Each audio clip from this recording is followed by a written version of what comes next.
We all love a good plot twist, right?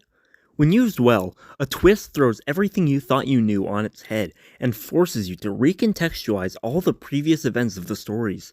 The best twists leave your jaw on the floor and make you instantly want to rewatch the film looking for all the clues left in plain sight. However, we've all seen plot twists that just left us scratching our heads. Plot twists that just felt forced or contrived, or that left us underwhelmed, possibly even feeling that the film would be better off without the twist altogether.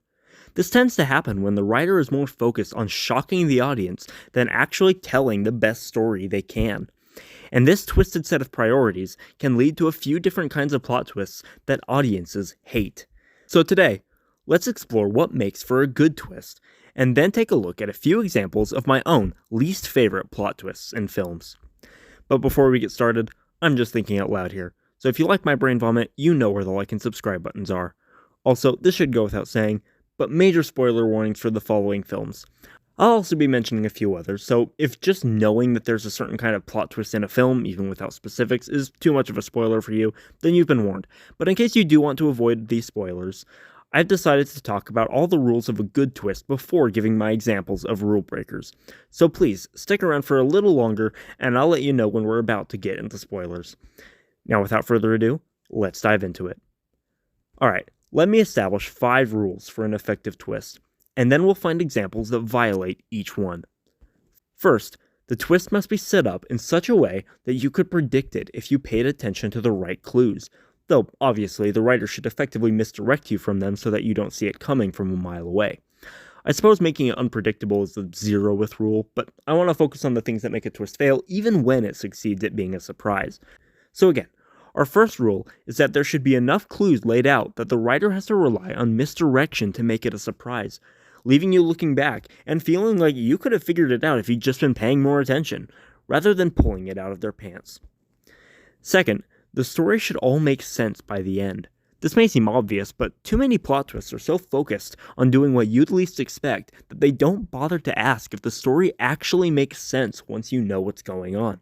If you're left confused trying to reinterpret the plot or the character's actions upon a rewatch, then the writer probably came up with the whole plot before the twist, and then just asked themselves what revelation you'd last see coming. This rule is closely tied to the first, but you can have a twist that makes sense in retrospect without any foreshadowing, or one that sprinkles clues throughout the narrative, though you would never logically piece them together, as we'll see in our examples. Third, the twist should never feel like an afterthought to the larger story. If the twist could be taken out of the movie entirely and it would still work perfectly fine, then it's probably not very effective. For a twist to earn its place in the story, it needs to be a key part of the narrative, revealing crucial information necessary to understanding the plot, setting, or characters, and in the best cases, recontextualizing the story in a thematically meaningful way.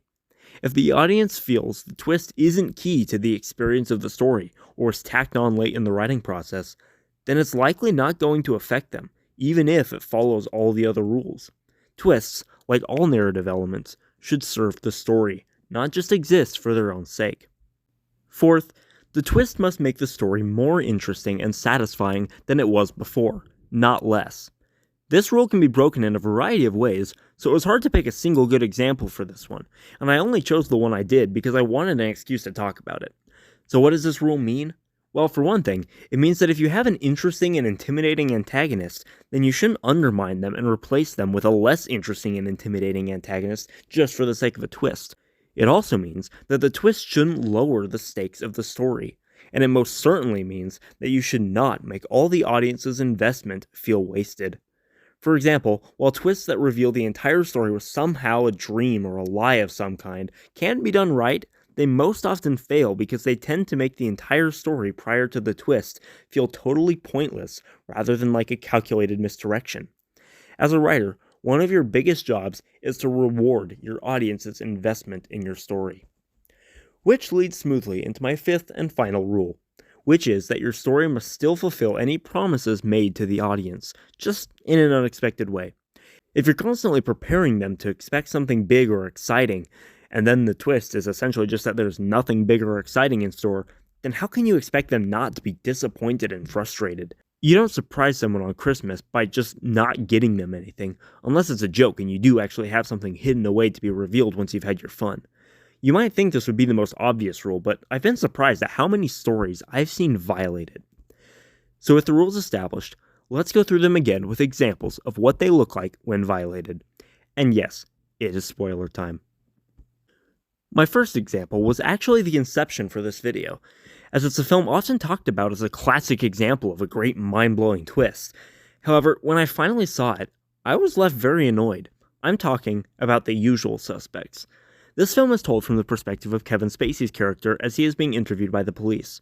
We get flashbacks of the events that led to this point, and we are presented with a central mystery, the identity of an infamous figure known as Kaiser Soze. Near the end of the film, the detective interviewing Kevin Spacey reveals that one of the main characters in the flashbacks was actually Kaiser Soze all along, a twist which I didn't love, I didn't hate, and I kinda saw coming, even though I didn't think it made a ton of sense. But had that been the actual twist, it wouldn't have made it into this video. Because as soon as Kevin Spacey leaves the police station, the detective realizes that he made up his entire story, and we learn that he was actually Kaiser Soze all along. In other words, the entire movie we just watched was all a big lie. Sure, it's surprising, but not in a way that leaves me amazed at the clever misdirection of the writers, because there's no way I could possibly have predicted the ending based on the information I was given, since all the information I was given was complete bullshit. Let me give you a riddle. A boy and his father are in an accident.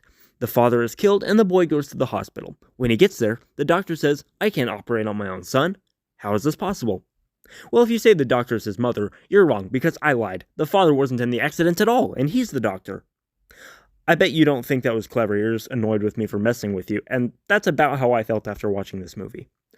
Let me just clarify that there's nothing wrong with having an unreliable narrator in a story, but such a narrative device should not just be a cheap way to screw with your audience at the end of the film. Rather, it should be used to make you ask what's real and what's not throughout the movie, or to explore the psychology of the POV characters. But that's a whole topic of its own, so let's move on to our second example. I watched Now You See Me for the first time recently because I was curious if it was worth seeing the new one, and, well, let's just say that I did not feel much of a desire to watch the sequels. For one thing, magic loses its, well, magic when it's obviously just CGI and editing that can never be replicated in real life. But more importantly for the purposes of this video, I found the twist reveal incredibly annoying because most of the film makes no sense once you know it. It feels like the writers wrote the whole movie up until the end without knowing who the fifth horseman was, and then they asked themselves, who would be the last person the audience would expect? Well, no one would ever guess Mark Ruffalo, so I guess it's him. Never mind that he spends the whole movie actively pursuing the horseman and playing dumb whether or not anyone else is around for him to fool with his acting, falling for half the tricks that he apparently orchestrated, and then figuring a bunch of others out on his own all along the way. If he was trying to test the horsemen by making their job as difficult as possible, why did he pretend not to have a clue what they were up to half the time? And if he was trying to help them get away with everything, why did he do his very best to apprehend them so many times? And why did he never drop the act, even when we were the only ones watching him? The answer seems to be that any other reveal would have been too obvious by the end of the film, as just about every other character could have logically been revealed as the fifth horseman. The writers just wanted to surprise you as much as possible, and they didn't consider whether any of it would hold up on a rewatch. This is what happens when, rather than using clever misdirection to keep the audience guessing, you merely ignore logic and consistency to do whatever your intelligent audience would logically least expect. For my third example, I really struggled to come up with a twist that I particularly hate, but I thought of a few where the twist, while good in and of itself, feels like it could have been used far more effectively. The one I'm choosing to go with is M. Night Shyamalan's Unbreakable.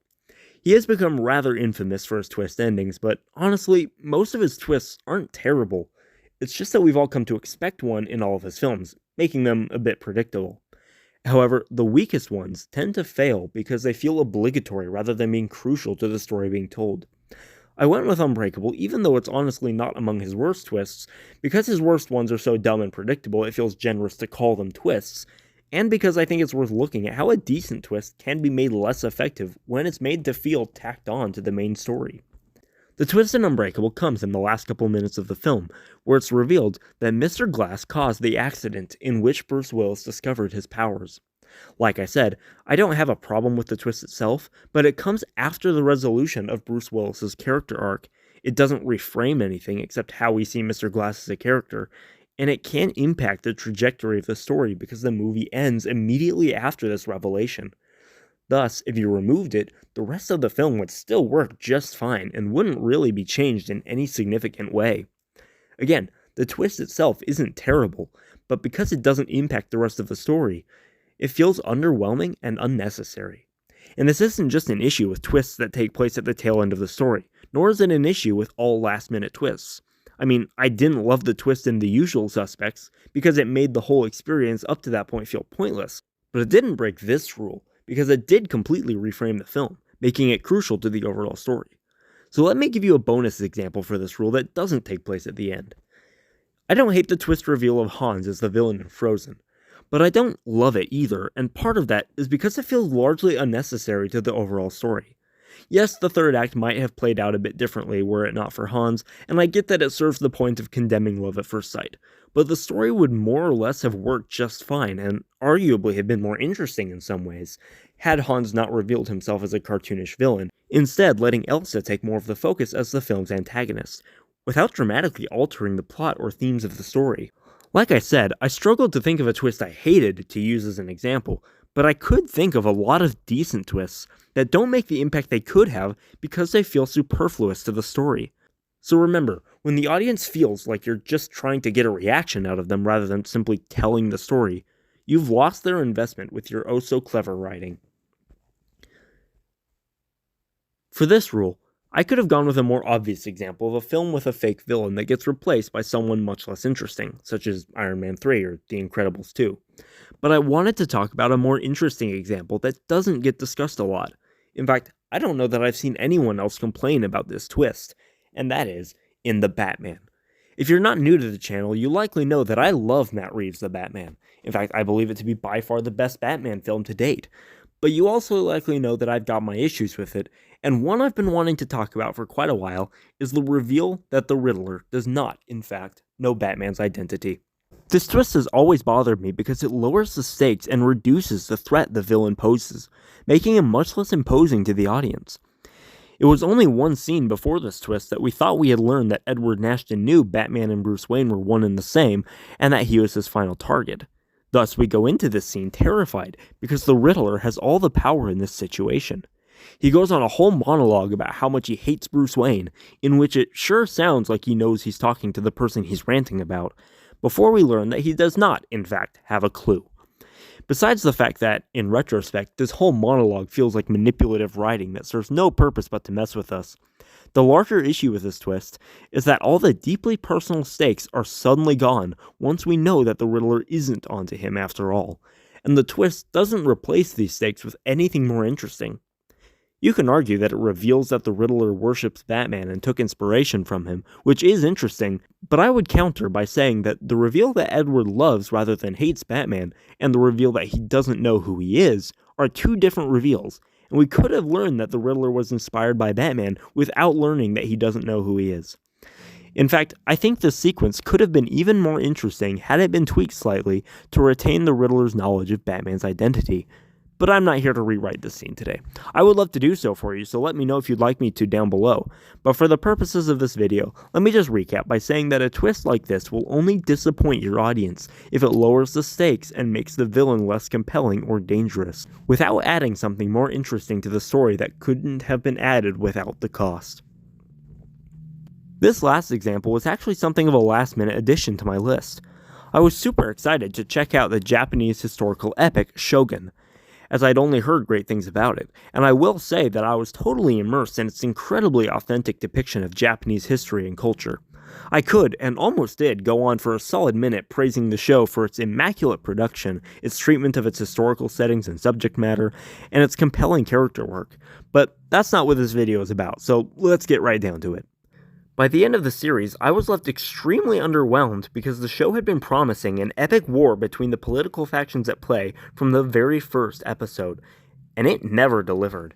Several different episodes ended with open conflict and shocking acts of violence, seemingly indicating that open war had finally arrived, sometimes even outright saying as much. But then the next episode would just continue the outwardly peaceful political posturing as if nothing had happened.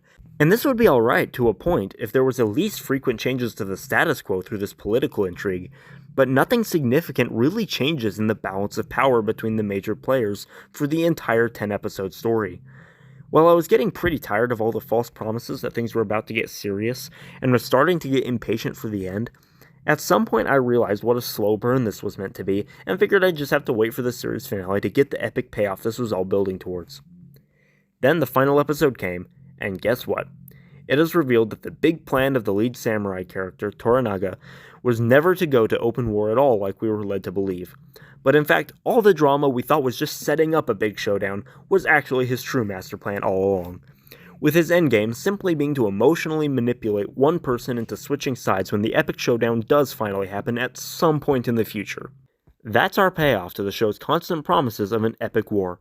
A brief flash forward to a future battle, with all the death and drama we've gone through serving no larger role than to get one character with barely any screen time to switch allegiances off screen and give the good guys an edge in that battle we'll never get to see. We knew Toranaga was up to something this whole time, but I expected to at least see the ultimate payoff of his scheming. I was willing to consider that my expectations for the show had simply been skewed from the beginning, but I don't think they were. This ending was so disappointing because I felt that all the show's implicit promises made through constant talk of war plans and building dread of the conflict to come were ultimately little more than cheap manipulation to keep me watching. And in my opinion, that is the worst kind of twist. But what do you think? What do you think makes for an effective twist? What are some of the best and worst twists you've experienced, and why do you think they do or don't work for you? I'm just here to kick off the discussion, and I can't wait to join you all down in the comments. Until next time, just keep thinking out loud.